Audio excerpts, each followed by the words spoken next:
Hey friends, if you encounter this issue where File Explorer crashes or freezes when creating a new folder in Windows, then please watch this video. I will guide you through the resolutions. So the first solution is to restart File Explorer, and it's not very difficult. Here's what you have to do.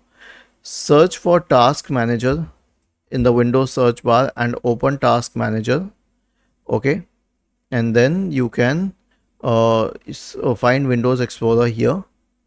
In the list of processes, right click on it and select restart.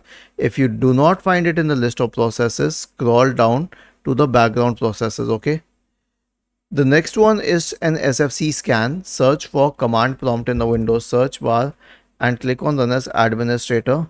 Type the command sfc /scan now and hit enter to invoke the SFC scan. And the last one is a clean boot. So search for system configuration in the Windows search bar and open system configuration.